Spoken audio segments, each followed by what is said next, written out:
So I've been using Acre for over a year now, and it's one of the easiest ways to make a podcast. It's free, and there are creation tools that allow you to record and edit podcasts right from your phone or computer. Anchor will distribute your podcast for you so it can be heard on Spotify, Apple Podcast, and many more. And you can make money from your podcast with no minimum listenership if you want to or wish to. And it's everything you need to make a podcast in one place. And if you want to make a podcast, you can go to anchor.fm to get started. And it is very easy to do to make a podcast on there. And you have unlimited data memory on there as well. I would recommend using Anchor to make a podcast.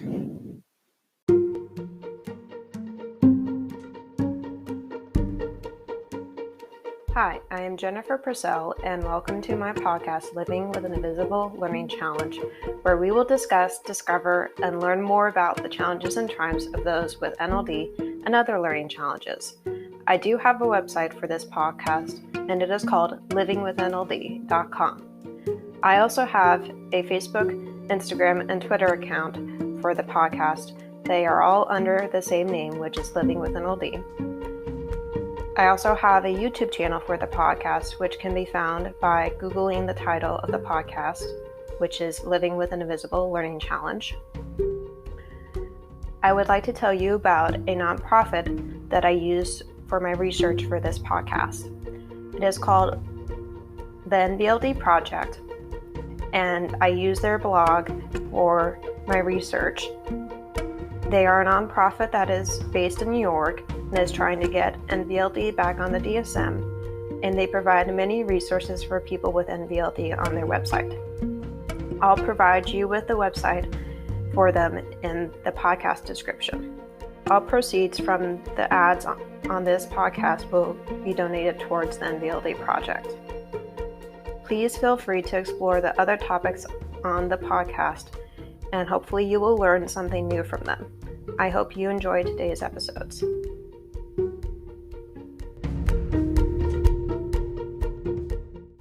Good morning. So the next Facebook chat for my podcast audience members who have NVLD or know somebody who has NVLD and wants to support them more will be November 20th, which is the third Saturday of the month, and will be at 10 a.m. specific time zone. And this is basically, well, not basically, it is a safe space for you to talk about whatever you want. It doesn't have to be about NLD, but it can be. And there's confidentiality, and nothing will be shared outside of the group unless you have that person's permission to share it outside of the group with somebody else. And it's a pretty small group, usually with about 4 or 5 people. And we meet from 10 a.m. to 11:30, usually, in Pacific time zone on Facebook. So if you want to come, please email me at livingwithnld@gmail.com or message me at livingwithnld on Facebook or Instagram. Thank you. And Twitter. I hope to see you on November 20th. Start. All right. Good afternoon. I am Jennifer Purcell, and I are aka Ever Changing Butterfly, and I'm here with Matt today, and I'm going to talk to him about his life with NLD, and I will have him start by introducing himself. Yeah, hey, good morning. Good morning from my part of the world. I'm actually over here on the other side of the world in Japan. And originally from southeastern Virginia, and I've been doing a YouTube about NLD for about a year, maybe 2 years now. Yeah, and so that's the basics. That's myself in a nutshell, if you will. And that's kind of how I got involved with all this and involved with the NLD community. Cool. I am Jennifer, and so how I got involved was when I was diagnosed with NLD when I was 19. And I also got more involved when I started the podcast last year. And I another question for you, Matt, would be when you got diagnosed with NLD. Yeah, so I luckily got kind of diagnosed at a very young age. So it was around second or third grade. Most vividly, I kind of remember third grade, second grade, that whole time frame. I think going into that fall of my third grade year, I think that's when I was like tested and everything, and ultimately received like the formal diagnosis, if you will. Yeah, I would say for me, it happened later in life probably because I was homeschooled and going to an online charter school. I had testing done when I was a child, but there wasn't enough to say if I had a learning disability with the results. So I had to have it done again when I was in college. And I had it done again because I always kind of had a hunch that there was something different about me. And Right. Mhm. I so I wanted it done for my own personal reasons, and I'm glad I had it done because it made college a lot easier. I got some accommodations from having the testing done, and I don't think if I didn't have those accommodations, it would have made college a lot harder. Yeah, definitely. I hear you. It's interesting because I was tested again my senior year in high school, Mm. precisely for that reason, so I could make like the argument to the university I went to that I needed accommodations and things like that. So yeah, it was an interesting experience for sure. Having been tested when I was younger and then being retested again once you're older, you kind of have a little bit of a different perspective on it and all. Yeah, it's interesting. Right. Yeah, your perspective does change. And I'm sure that tests that you take probably get updated too. And those might get easier or harder because of being updated. And, I don't remember the ones I took when I was a child, but the ones that I took when I was in college, they were tricky. Yeah, Definitely, for sure. yeah, definitely with the math and um, math is not easy for me. Um, and I remember when they did that part of the test, they timed me and were trying to see how much math I could do Yeah. in a certain amount of time. And I was like, ah. Yeah. That timer, man, it puts the pressure on you, and you're like, oh wow, it adds another element of stress to the whole testing process, if you will. It's interesting because I remember on like I guess it was like the verbal portion or something like that. I remember distinctly like flashcards, and you had to use a different word for it or something of that nature. And I Mm. remember going really long on that process, like going really long. And then with the mathematics, I remember it being like extremely short, and I was like, okay, it could be an indicator of something.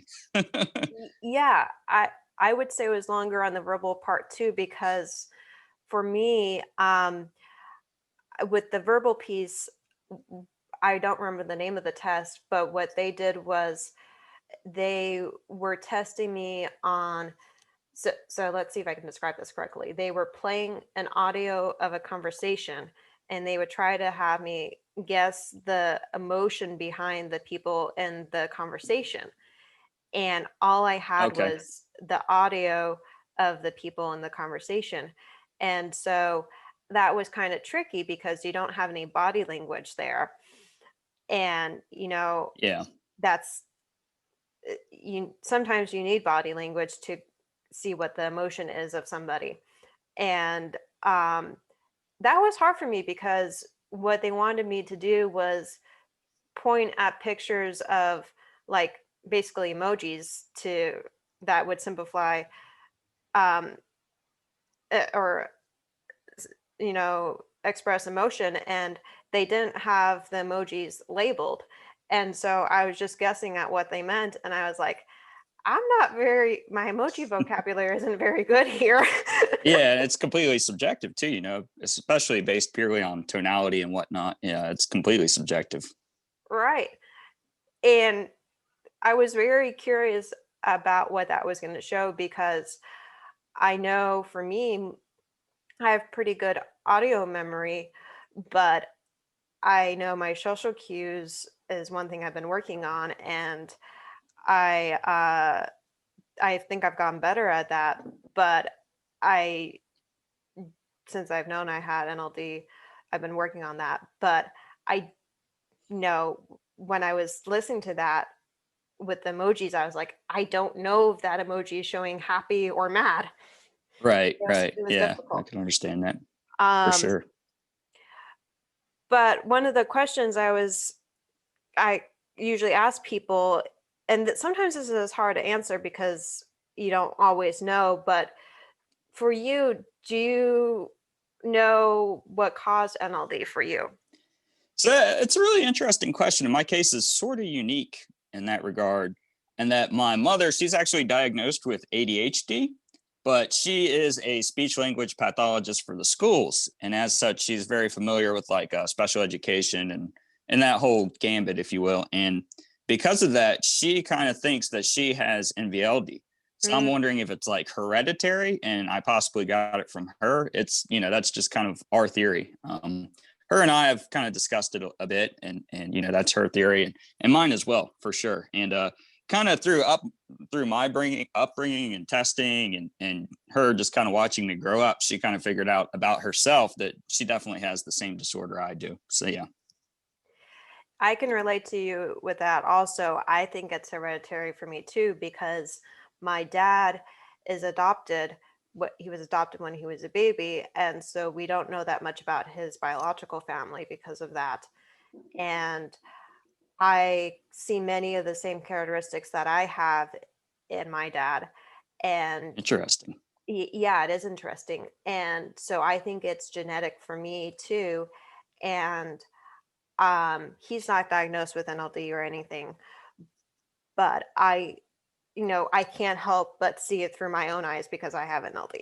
Right, right. Yeah, once you get that diagnosis, it kind of changes your perspective, and you pick it up on others as well. Yeah, Right. it's pretty cool. Yeah, interesting. Yeah, there needs to be more research done about that, about like it potentially being genetic or hereditary. But Yeah, yeah, there used to be, and I think there should be more done because I've talked to other people with who I've interviewed who say the same thing, where they do see it in their family, and it's like, yeah, you should do more research about that because yeah, for sure. It begs the question, where does it originate from? Because at some yeah. point, like my mother had to get it from somewhere. I don't know if it's like a recessive gene or whatnot. Yeah, Mhm. it's very interesting. But You're yeah. right. Yeah, Mhm. and it would be true for my dad too. Is like, did he get it from his dad or from his mom? Right. Yeah. Kind of Someone the chicken versus the egg, if you will. right. Yeah. Yeah. Yeah, or it might, if my dad only has some of the characteristics, did it maybe possibly skip a generation in the past? Because that can sometimes Right. happen. Yeah. Yeah. I have a little sister, and she, academically has done very well and everything else. And she has a few traits of NLD, but not too many. And so it kind of, it'd be curious to study like siblings, and it would be really cool if you could find twins somewhere. That would be like, wow. That would be interesting Yeah. because, for me, my older brother, he he is neurotypical, but sometimes the only one characteristic I see that is similar with me and him with NLD is the audio memory, where it's kind of cool because he and I, if with the movies that we've seen that are similar, like Star Wars, we can rehearse lines back and forth with each other, which is Oh, kind that's of fun. cool. Yeah. Yeah. And we try to do it in the character's voice when we do it. So Oh, we that's have fun cool. with that. Yeah. And my brother and I, we never fought growing up, so we're best friends, which is Oh, rare. that's good. Yeah, my sister and I are pretty close too. We're kind of we have extreme opposite interests, but yeah, we're really close and kind of FaceTime at least once a week. And yeah, we've always been best friends as well, and hardly fought at all as far as siblings go. Good for you. I Yeah. think that's a good thing when that happens. Yeah, for sure. So we are kind of getting into the family aspect of NLD, um, but I was, wanting to see how you feel about having it, and um, some of the challenges that you have with NLD. Yeah, so much like yourself, for sure. Mathematics is very challenging for myself. Certain aspects of like fine motor, and then driving, getting lost, just going new places in general, and not getting lost is a challenge for sure. I tend to get lost frequently. Because of that, I've kind of adapted though. I always use a GPS, and I always take like the same routes. And if I'm going someplace new, I'll leave like an hour beforehand, and give myself that extra time. Mathematics has always been extremely weak. I recently just finished up like a teaching certification, and I had to take a math test for that, and it took me like 4 or 5 times, but eventually through like studying and kind of hard work and grit, I passed that mathematics test. So that was cool. But yeah, I hate math. I can't stand it, and I definitely struggle with that. Visual spatial things too, for sure, like maps. Trying to think what else, like just visualizing things in general can be challenging for myself. Yeah, calling out distances, kind of references of distances, how far away things are, how close they are, to me is a challenge as well. Yeah, I can relate to that too, Yeah. where like you were saying with the math aspect, it's hard for me to do mental math with calculating it in my head. It takes more time, and I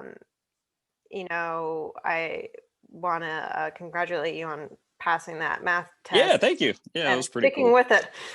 Yeah, yeah, that's Because tough.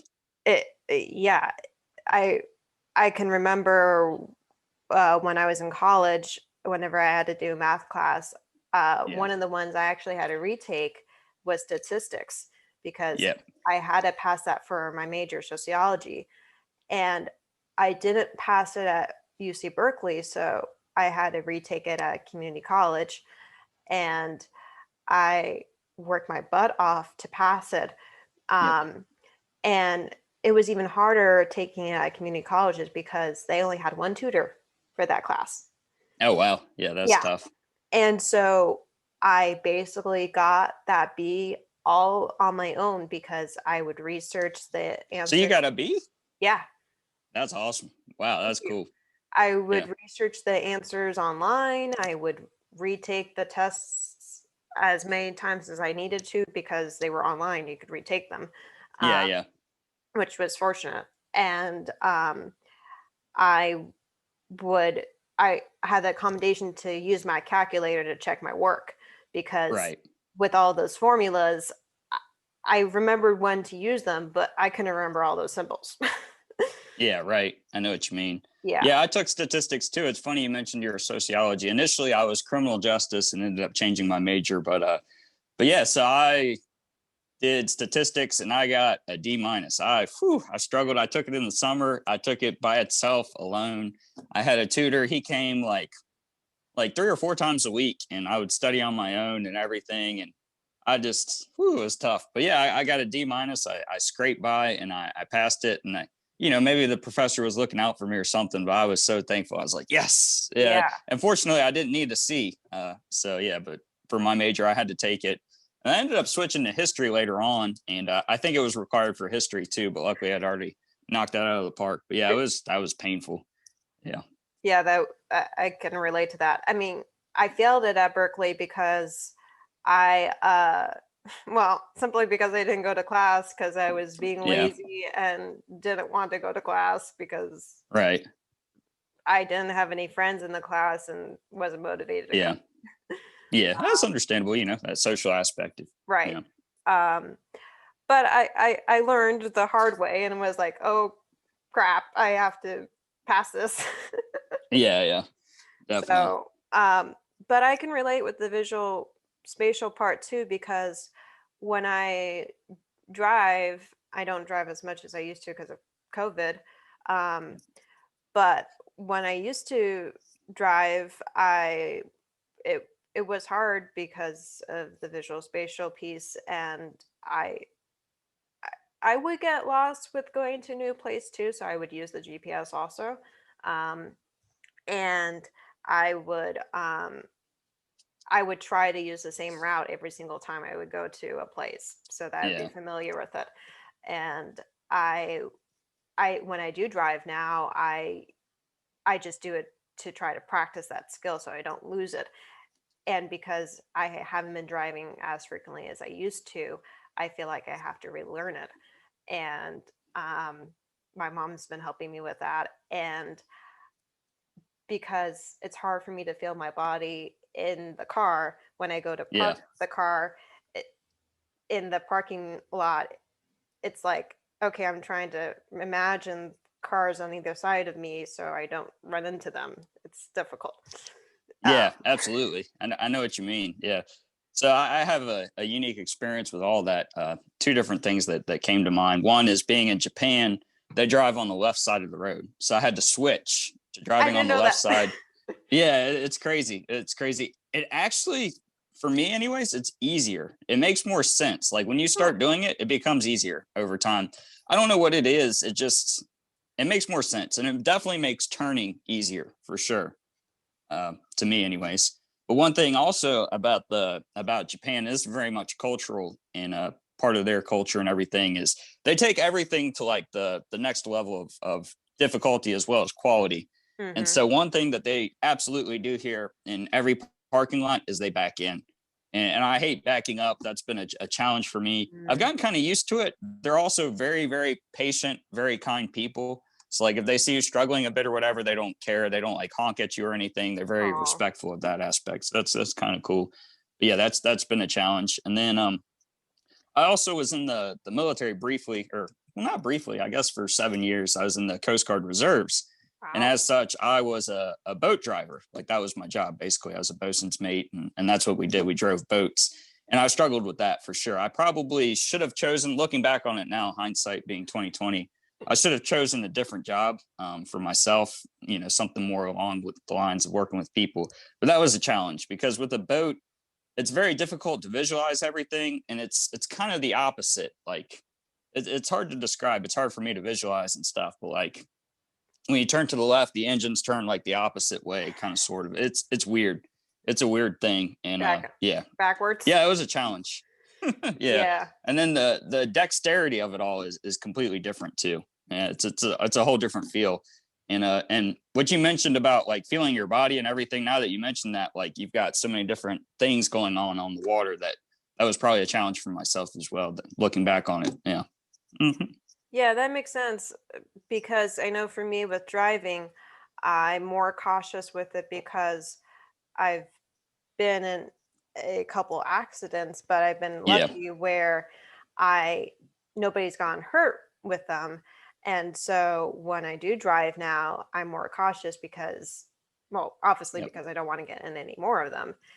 Yeah. And because I, and I think that's a good thing because I'm being more aware of my surroundings and I'm able to know, I'm able to, I actually scan a lot more and be like, okay, Yes. where is everybody around me? Not Yeah. including not just cars, but including people and so pedestrians. Yeah, Um, I do that. I do the self talk as well while I'm driving. I'll kind of talk to myself sometimes. I'm super careful. My wife likes to say I drive like an old person, which is true. I do. I obey all the laws and very, very careful. I kind of go out of my way to be extra careful. And one thing too that's interesting at like the stop signs and stoplights and stuff, I take my time. I'm like, whatever. I'm just gonna yeah, sit here until it's really clear. You know what I mean? yeah, I take my Yeah, you time have to too. compensate. Yeah, you got to Yeah, compensate for that. Mhm. yeah, and I think it's better to take your time because, if you don't, you might run the risk of being in a accident or in a situation that Yeah. is almost an accident, and you know sometimes somebody can get hurt and you you can be responsible for that. And Yeah, 100%. Yeah, I've been in a few accidents myself as well, and And here in Japan, the roads are super skinny, so I've popped a few tires for sure. I think only two, but they're like super narrow, so that's a whole nother challenge. But yeah. Yeah, that would be a challenge. I have gotten some flat tires, and in the situation where I didn't think I would get a flat tire. I remember when that happened. It was, if I remember correctly, it was like a little divot in the road, and when I was going over it, it I didn't think my tires would become flat just from the inexperience of driving. Right. And if I remember correctly, I think it was my driver side tire and the one in the back on the passenger side behind that. Oh, wow. Those two tires. And I was trying to drive to work when it happened, and I had to call my employer and say, "Hey, I can't go to work." Yeah. What happened, and they were completely understanding about it. And then I let my parents know what happened, and took care of the situation. But it was an interesting situation, and I definitely learned from it, because the next time actually I pointed out to my mom where it was, because it was in our neighborhood where we live, and because I didn't want that to happen to her car, and just making sure that that they were able to take care of it. And I think the tow truck actually was able to point it out to the city of where I live, and they were able to cover the divot so nobody else got flat tires, which was nice. So sometimes that takes a while for the government to take care of road situations. Oh yeah, for sure. Yeah, they're very slow. Yeah. I don't know what your experience with that is in Japan with road situations, but I would say in the States, it takes a long time. Yeah, for sure. Here, they're, like I said, that quality. It's much. Their roads are awesome here. Other than being skinny, they're pretty good usually most days. So, yeah. Yeah. One of the questions I had for you is what support you have from your family and friends in regards to having NLD. Yeah, so my family, I'll start with them first. They've been amazing. Growing up, they got me involved in kind of anything and everything. And I kind of got myself involved in various things too. Definitely sports were always a challenge for sure. I went through soccer and baseball. Soccer I did fine for the most part. I was real young though, like real young. And then baseball was like a nightmare. I did that for about two seasons, I think. And I enjoyed it, believe it or not, but like going to bat was like a challenge and everything, just the fine motor and the eye-hand coordination, all of the above, the timing. Yeah, the timing. Whew. Yeah, it's crazy. So then I found wrestling and I loved it. And it's a unique sport. It requires kind of body awareness and things like that. But one of the things that I loved about it is I'm also diagnosed with ADHD. I kind of debate whether I have that or not, but I'm high energy and I needed that outlet, and wrestling for sure got all that energy out of me. And I was heavily involved in scouts as well. And that really helped out. I kind of found like a peer network through scouting, and kind of developed a lot of skills in like the outdoors and things like that. And that kind of coincides with my dad and my upbringing with him. And him and I have been doing like kind of outdoorsy things, mainly fishing, since I can remember. Like I remember like taking a nap in the bottom of the boat. Like that's kind of how young I was and stuff. And I think because of that, I kind of developed like more fine motor skills, like tying the knots. He kind of taught me that stuff and things. And then with my mom, she's always been there to help me out academically, and definitely relates more being, diagnosed with ADHD and everything. And she's been wonderful. She was always there helping me with my homework. She advocated for me in the schools through like the IEP meetings and all that stuff for sure. And has always been there for me for that. And they both, no matter what I wanted to do professionally, they 110% supported me. They were never like naysayers when it came to that. And because of that, I was able to try like a lot of different things and kind of go out on my own and explore and you know, just give it my all and see what happens. That was pretty cool. Yeah. My friends, I've got a pretty strong friend base, a bunch of local guys that I grew up with and I'm still friends with to this day. And I've always been kind of hyper social. And I think because of that, I was able to find like a lot of friends in high school. And yeah, they were always, you know, nice and kind of funny. Sometimes they would make fun of me, like looking back on it and things. There were sometimes, you know, kids being kids, if you will, but you know, they would make fun of me and stuff because of my tendencies, like getting lost, for example, and things. But it was all in good fun. And, you know, we made fun of each other and whatnot. It was mutual for sure. And it's nothing that I have hard feelings about or anything, but I kind of look back on it and laugh. But yeah, that's pretty much it. But they've been really supportive always and have supported me no matter what it was. They've always supported me, which has been awesome. So, yeah, for sure. I can relate to what you were saying about your family and your friends. I have a lot of support too, which I would say I'm very fortunate to have because I know that through the people that I've interviewed with NLD, and I have interviewed other people with ADHD too, where the support isn't always at the same amount as other people have. And for me, you know, whenever I meet somebody who has similar support to what I have, I'm always happy for them because I know that makes their life easier. Yeah, it makes a world of a difference. Yeah. And so thank you.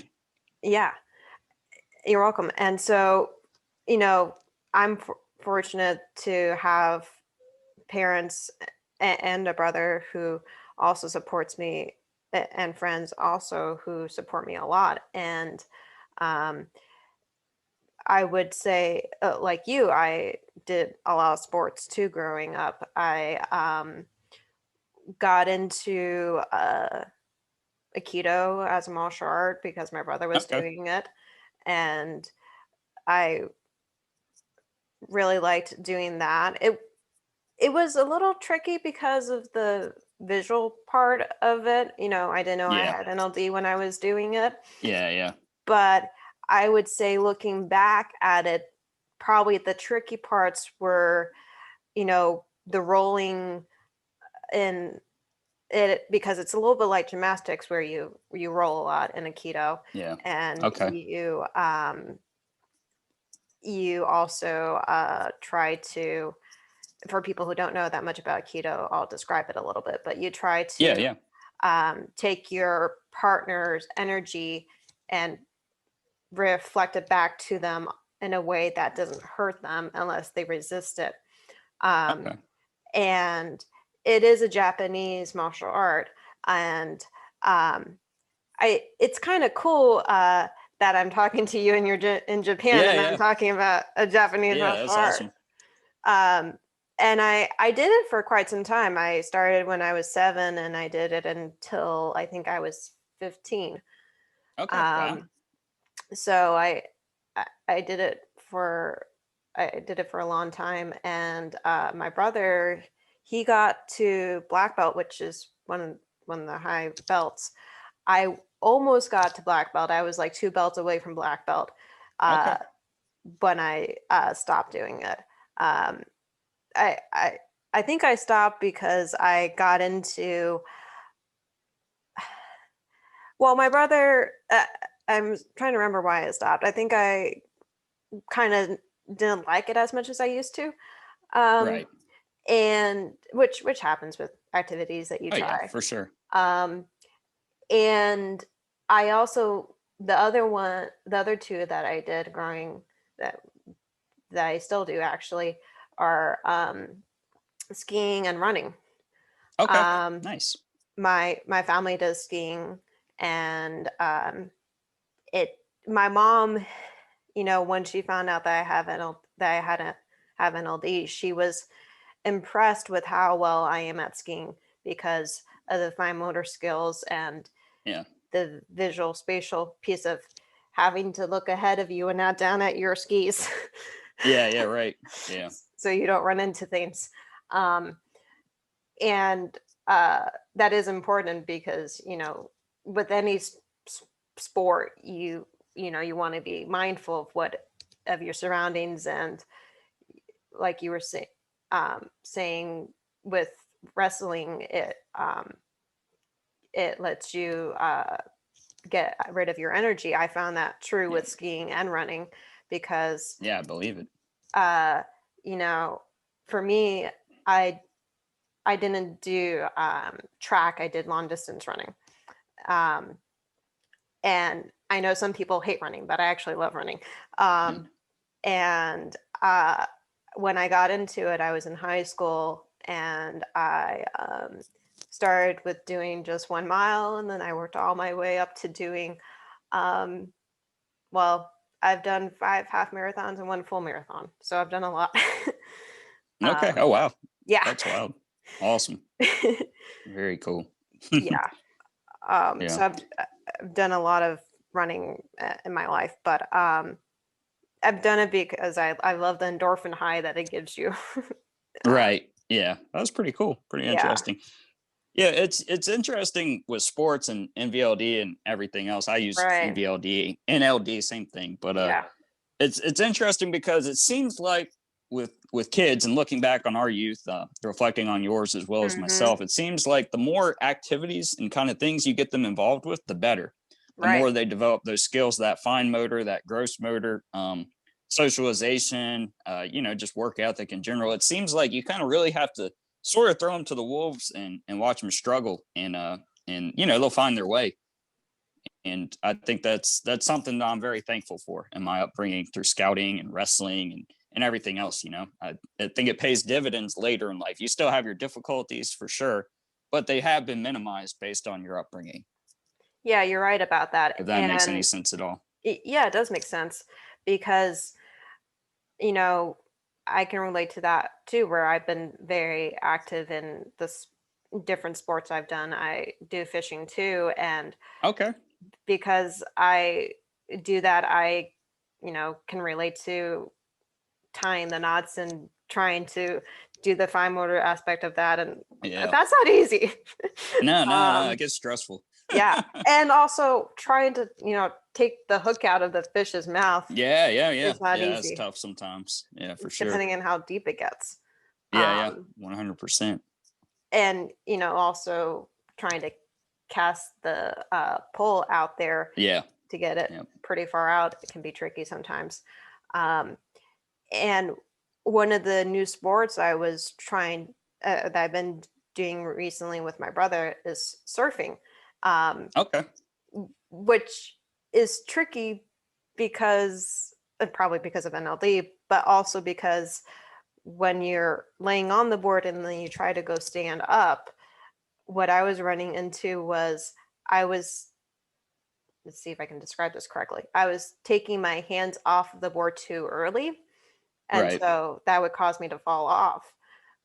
And so what I found out that worked for me is if I imagined my hands to be glued to the board, that would work, because then I'd be like, okay, I can't move my hands until it's the right time.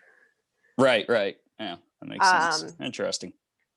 It is interesting because I told the surf instructor who was helping us learn about that, and he kind of laughed about it because he probably hadn't heard about it before. And his name was Fonzie, and he was going to say to me, okay, next time that you're here, I'll just yell glued to you. Yeah. That's cool.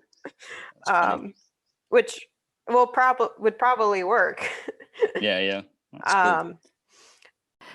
To access the testimonials, there are 2 ways. There's a testimonial page with the full quotes, and then there is a slideshow on the home page with excerpts of the longer ones and the short ones. On the last image of the testimonial quote with Julia's quote, you can click on it and it will take you to the testimonial page where it shows you all of them with the full quoted testimonials. I did it that way because I wanted it to be easier to read on the home page, since some of them were a little longer than a testimonial usually is. And then I wanted to make sure that you could see the whole testimonial on the testimonial page. So I hope that makes sense. If it doesn't, you can email me at livingwithnld@gmail.com and I will try to show you how to access it. Thank you. Hope you're having a good weekend. Bye.